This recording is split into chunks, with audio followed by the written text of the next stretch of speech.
Another reason for mentioning the stories of the prophets is that these revelations in the Quran about the prophets and messengers and their stories are true incidents, true stories. This is not a story that somebody invented. It is not a novel. It is history, true history that happened to mankind. These are not mere stories. All the prophets and messengers have a great impact on history. Without understanding their story, we shall not understand history. As such, if we neglect to know and understand and learn from these narrations as revealed in the Quran, we will be deprived of a huge treasure of knowledge, wisdom, and lessons of history. Why do people study history? Because of the treasures and lessons in that. And the greatest history is the history of the prophets, and the greatest story mentioned of the prophets, true story, correct story, is the one that is mentioned in the Quran. I wish also my friends who are not Muslims to follow these stories, because the Quran says that if they read the story as mentioned in the Quran, then they will understand what is mentioned in the Old Testament and the New Testament, because these stories have been distorted and the Quran wants to give you the correct story. And you will see very clearly that the story in the Quran follows. It's logical, it's sequential, while that in the other ones, it cannot be, it could not. How could a messenger of God like David, how could he have adultery, incense with his own daughters? It's impossible. We don't accept that from an ordinary human being. How would we accept that from a prophet and a messenger, great messenger of God, who should be an example to others? So how could the Old Testament mention that David, peace be upon him, had adultery with his own daughters? It doesn't follow, doesn't make sense. The Quran gives you the true story. So please, let's go on with these stories. Many times, Prophet Muhammad, the last messenger of God, peace be upon him, told his companions to follow the examples of the prophets, and to know the examples of the prophets, they should read the Quran. In one incident, the Prophet told Uthman, who became the third leader of Islam after the death of the Prophet, one day you will be the leader of Islam, and if somebody stretches their hand to kill you, then treat them like the son of Adam who was killed. Don't stretch your hand in return. And he did. He did not return the hand that wanted to strike him. And he was killed because he was given that order.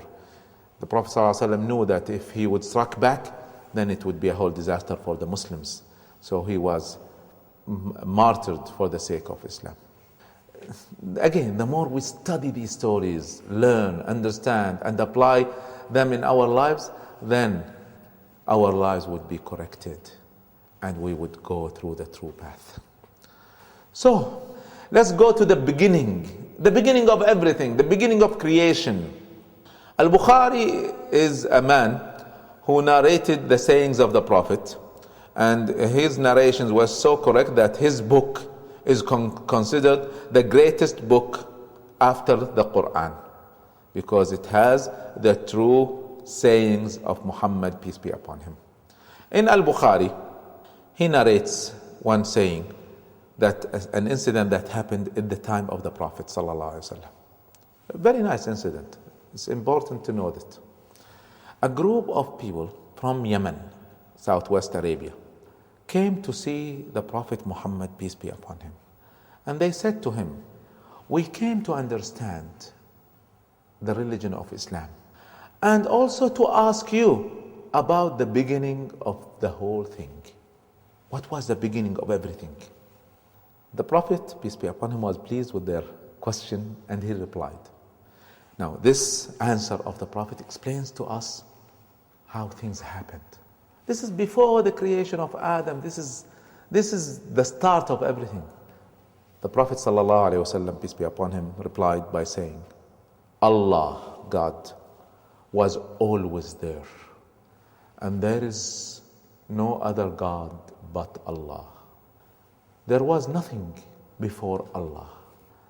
And He created His throne, and He created water, and His throne was placed on water.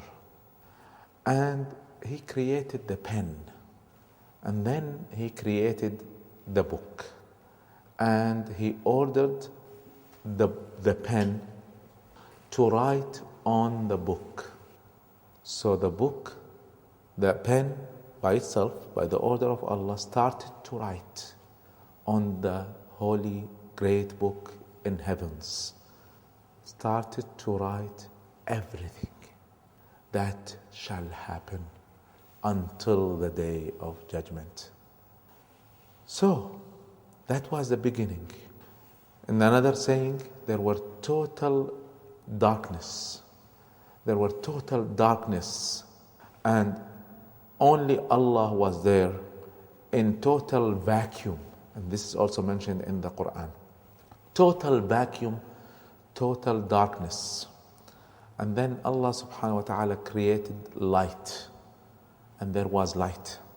And then He created His throne, and He created water, placed His throne on water, and then He created the book, the great book, the secret kept book of the future, kept with Allah in the highest of levels. And then He created the pen, and the pen wrote everything.